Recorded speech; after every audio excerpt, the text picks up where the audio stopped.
Hey folks, it's Harry from Celebrity Barbecue. Today I'm going to be showing you guys how to cook competition style ribs. It's been a few months since I competed, so I'm a little rusty, so I'm going to do a practice run using some St. Louis ribs here.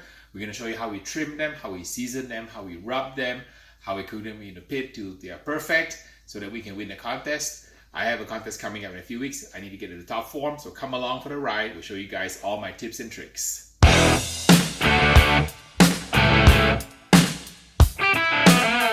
What I have here are St. Louis style ribs, and these are about 4.5–5 pounds each. I have a separate video to show you how to pick them, but basically you want to make sure that the rib has a lot of marbling around this area here.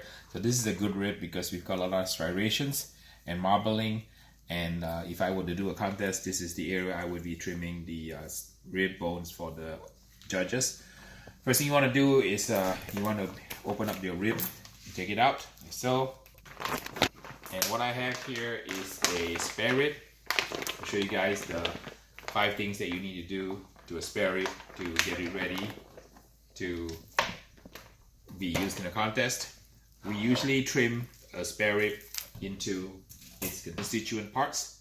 So this is a whole spare rib. So on a cow, this would reside on the left breast, and it has a sternum here, and the ribs, there are usually about 14 of them. 1, 2, 3, 4, 5, 6, 7, 8, 9, 10, 11, 12, 13. So this one is 13. So this is a 13 bone rib. So the first thing we want to do is we want to remove the flap here. It comes off. This is the diaphragm of the hog, and on a cow, this would be where the fajita steak comes from. So step 1 is to remove the flap. Step 2 is to locate the longest bone, which is bone number 4. 1, 2, 3, 4. You put your knife through bone number 4, and then you make a parallel cut along this edge here, all the way to the back, to remove this piece here. This is called the rib tip, and this will allow you to separate the rib into a St. Louis cut, like so. This piece comes off. Then you flip it over. There's a area here that has a piece of flap here. This is called the insertion point to the pectoralis, so, or they call the false lean. So you trim this part off here, and this piece comes off. And what I like to try to do is I like to count 10 bones. 1, 2, 3, 4, 5, 6, 7, 8, 9, 10. And around the 10 or 11 bone, I will trim it off so that I can get a nice St. Louis rib. Trim this part off a little bit here. So here you have it. You have a St. Louis rib, and all I need to do now is pull the membrane, and this piece of rib is ready for the smoker. So here's the St. Louis rib trimmed. The top part is called the rib tip. I have about 3 bones at the end here. I have the flap, and I have the false lean. So there you have it. You have a completely trimmed St. Louis rib. We'll show you guys now how to pull the membrane and how to season it and get it ready for the pit. We'll show you guys how to pull the membrane now. So the rib itself on the inside here has 2 membranes. It's the top and the bottom. You want to remove the top one. The easiest way to do it is to use a butter knife, locate the bone like so, and then run your knife in there like so, kind of like get it between the top membrane here. And the trick that you want to use is to use a piece of paper towel, because it'll help you hold onto your grip. So you take a piece of paper towel and pinch it so that you can hold the membrane like so. So like that. And then you pull it, run your finger underneath. So using the membrane to help hold it. Run it to the other side. So, and you gently pull it off. So this is how you pull the membrane from a St. Louis cut. People always ask me, Harry, what about baby backs? Do you compete using baby backs? You can compete using baby backs or St. Louis ribs, but I find that St. Louis ribs seem to do better in competition. I have done many informal tests in my class, and students typically prefer the St. Louis. I'm not exactly sure why, but I know you can win a world championship using a baby back rib, which is a loin back. But I prefer to use a St. Louis rib when I cook a contest, because I think that it retains moisture and it's very meaty, and it has done well for me. So here's the back part of it after the membrane has been removed. And here's the front part. This rib is ready to go. We're going to apply the rub now, and we use 2 rubs on my competition ribs. I use the all-purpose on the back side, and on the meat side I use the chicken rub. This also is good for First Place USA. A lot of teams are using this combination to win the rib entry, taking walks. So you apply the all-purpose rub on the back side, like so. I'll just do one, show it to you. You apply until the rub becomes opaque at about maybe 6 to 10 inches away. You shake the rub, loosen it, apply it. Shake the rub some more, loosen it, apply it. Get a nice even coat like so. Once the rub is done, you pat it down and you let it flip over.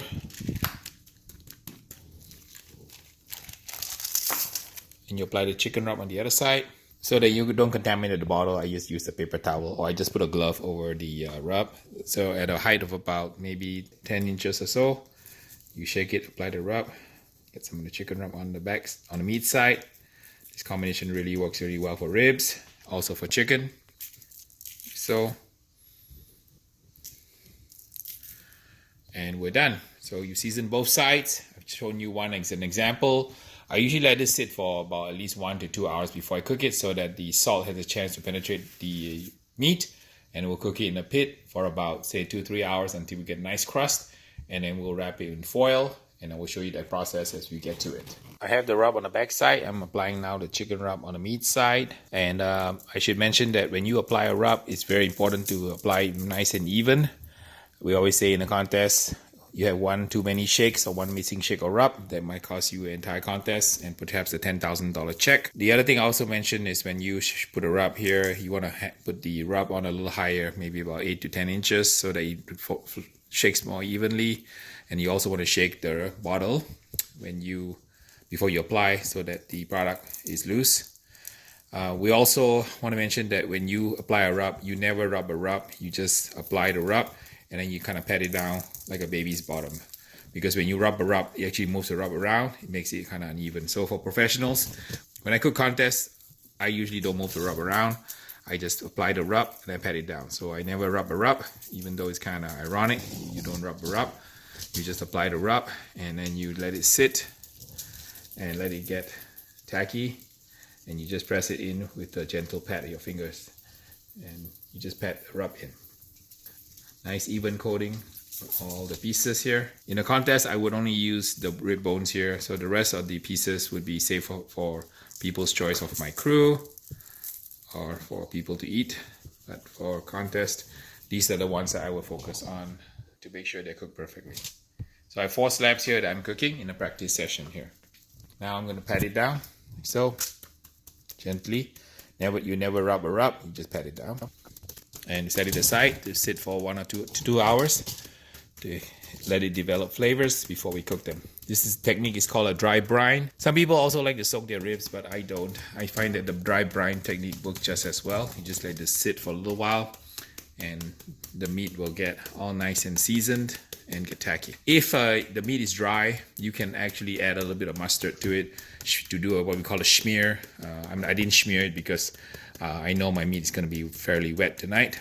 But you could put a mustard, mayo, or any kind of even spray some apple juice to get a tacky surface to create a kind of a schmear so that the rub will stick to the meat itself. There you have it. All done. Ready to set aside to rest.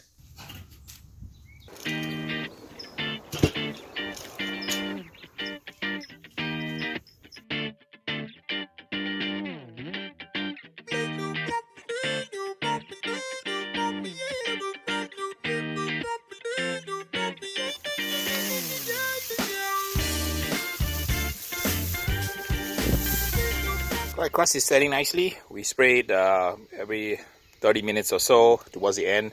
You can spray a little bit more often. I'm going to put on a little bit of butter flavored soybean.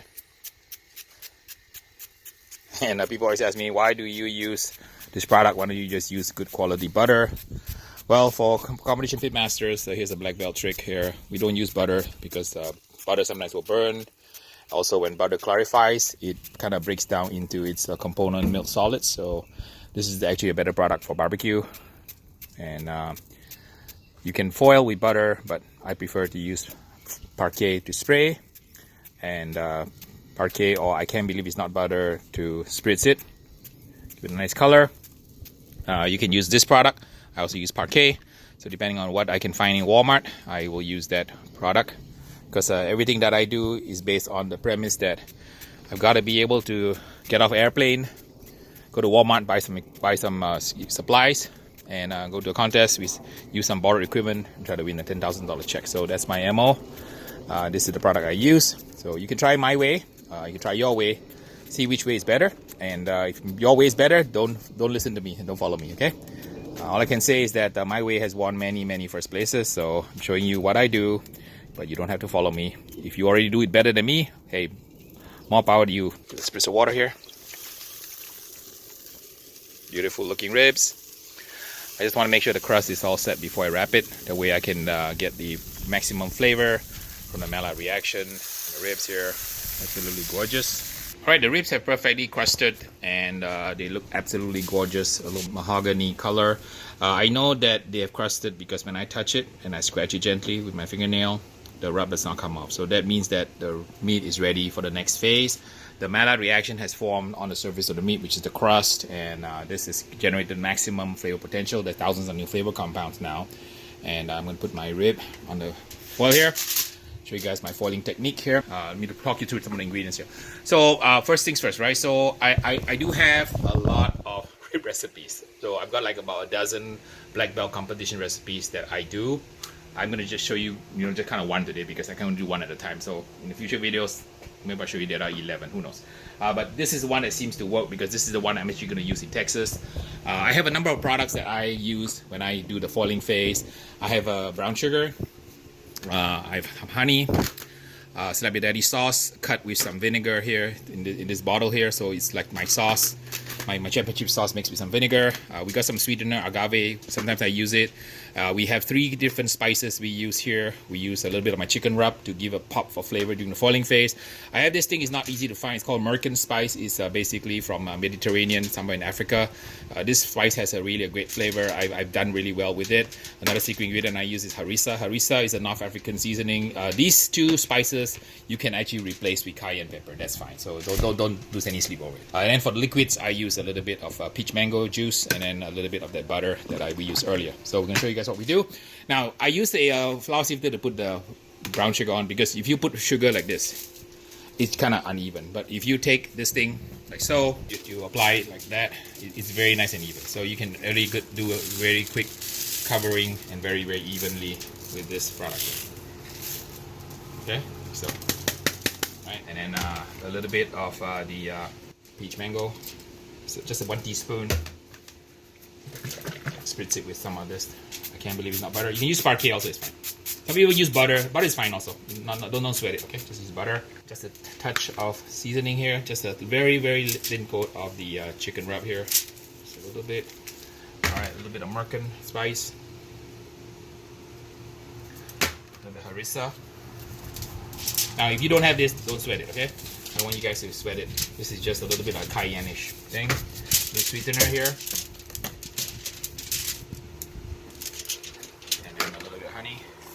Honey. I like cherry orange blossom honey, but I don't have that today, so we'll have to do with this one here. Just a little bit, okay? Not too much. Okay, and then my sauce. Cut with some vinegar. All right, flip it over, and then repeat. Okay. Now at this stage, right, what I would like to try to do is, so the bones here have black blood on them. So it has to be cleaned up, okay? So you don't want to turn the judges, show this to the judges. So you clean the bones like so. So it's just a, you guys see? Okay, here we go. I'm not sure you can see this here. It's too dark.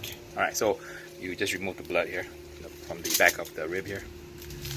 So let's see this compared to this, right? So you see that? So it looks much better. Remove some of the blood. This is what you do for, not for your poker buddies, okay? You do this for your judges and for your mother-in-law, father-in-law. Yeah, that's always good, all right? So there you go. So you remove the bones here. When you see pitmasters on TV and you see how when they cook meat, the kind of meat retracts on the bone. So I'll show you a black belt trick that we do, the professionals do anyway. So you can try this at home. So you notice that there's a bone here. So basically there is a membrane around the bone here, like so. So if you push it back, the bone will give, like so. See that? So this will allow you to break the membrane between the bones, and then when the meat cooks, it will retract beautifully. So you see the result later. Okay. All right. Okay. Let's repeat on the other side in case for those of you who missed it, and I didn't get any good shots from the first side here. Brown sugar, nice even coat here. A bit of mango and peach nectar. Now the order by which you put the product on, not so important. Agave, there was honey, followed by agave. Let's go to my sauce here. Make cut with some vinegar, a little bit of spray for butter, and 3 rubs. A little bit of Flappy Daddy chicken rub, a little bit of the American spice from, I'm not sure where from, but somewhere around the world. I am fearless when it comes to spices. I just scour the world for that basically magic touch. Harissa is excellent. I love harissa. You know, it's actually good on pretty much like chicken even. Little tip here, I use it on my chicken. So, don't worry about it. Alright, so this is done, ready to go. We're going to wrap now. And I do a simple wrap before we go start. Alright, done. And I'll go ahead and wrap the rest off camera. But hopefully you got a lot of tips from the wrapping process itself. I always say win or lose is all these little bits of detail that you need to pay attention to. So here's the shot of all the products I use. Don't have to use so many products. If you don't want to go such complicated process, just go with sugar, a sweetener like honey or agave, a little bit of liquid. You can use a sauce, you can use peach nectar, you can use any kind of sauce, you can use butter, and then you just put a dry rub in there, something spicy. So if you want just this thing distilled to cayenne, this thing distilled to just agave, the sauce just distilled to either a barbecue sauce or maybe some juice or some soybean oil, and then just use the sugar. So just 3 things, right? The sugar, the sweetener, and then a little bit of dry product. And that's enough. So don't go all whole hog over this. Whole hog, pun intended. Okay, so don't go whole hog. Harry's crazy because I'm after the manners of perfection, and I'm up against 100 teams. So gotta, get it to the max here. But you don't need to if you're cooking this for home, right? So don't stress.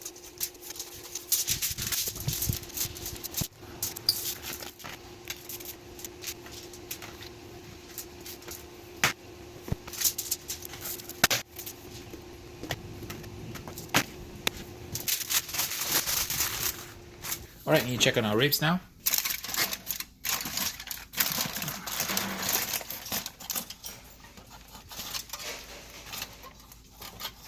Poke it with the toothpick here. A little hard, so we'll let it sit some more, a little longer. 1 hour later. We're checking the ribs for tenderness. It's been foiled and for about maybe an hour and a half, and looks beautiful. And there are a couple of ways of checking tenderness. You can take a bamboo skewer and then or toothpick and poke it between the bone, like so.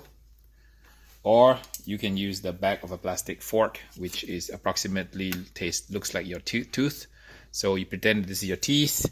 You poke it between the bone, like so. It's a little hard, so not yet ready. So the collagen has not rendered to gelatin yet.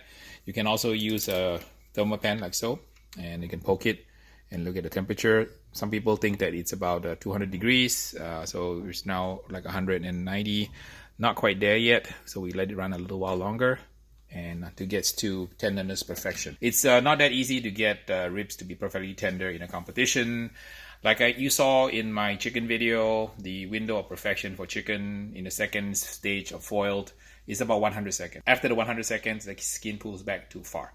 So for ribs, actually the window is about 8 to 10 minutes. So before that window, the rib is not quite tender. After that window, it's too tender because I'm cooking competition ribs today. So it has a very distinct specification. When you bite into the rib, you have to be able to see your teeth marks on the rib, and there should be some liquid on the bone, and that liquid should kind of evaporate within a few seconds. So that kind of requirement for competition is not something that you need to worry if you're a backyarder, but if you're a comp guy or gal, this is what we live for. We're trying to get that rib right into that perfect sweet spot of about 8 minutes within, say, a 5-6 hour cook. So these are not quite ready yet. I'm going to put it back, let it rest, and get happy some more. Ribs are done, and I can tell by poking it, it's nice and tender. Poke it between the bones, like so. Yep, nice and tender. The done temperature is usually between about, say, 195 all the way to 208. So, but using a bamboo skewer is much easier. to check for the tenderness. Instead of using a temperature probe like this, you can also use a temp probe if you want. It also works well. Alright, ready for some slicing and some taste testing here. Our ribs are ready and perfectly tender. First thing you want to do as a tip is you want to spray a cutting board so that the ribs will not stick and the sauce will not kind of come off. Absolutely gorgeous. So, and what we do is, what I like to do is, the first thing I do is I cut off one piece from each end as a taster. See how it comes out. So, a bit over, cut this end, cut this end. Right, the end pieces are usually a little bit dry, but we just checking for tenderness here. Take a bite. Good, perfectly tender. So, right amount of tenderness. Try this piece. Also very good. Needs a bit of sauce, but that's okay. And the third piece here. Also perfectly tender. So, all in all, I'm really happy with the look of the rib. You can see here, absolutely gorgeous. So, this is how competition ribs look like. And look at how beautifully it pulls away from the bone, like so. And using the trick I showed you earlier, about using your fingers to kind of press it down. Look at that. That is absolutely gorgeous. So, here's the rib practice done. Show you all my tricks. Hope you found this video useful. So, please like, subscribe, and share this video. And come back to my channel. I've got lots and lots of other topics I need to kind of pass on my knowledge about barbecue to you.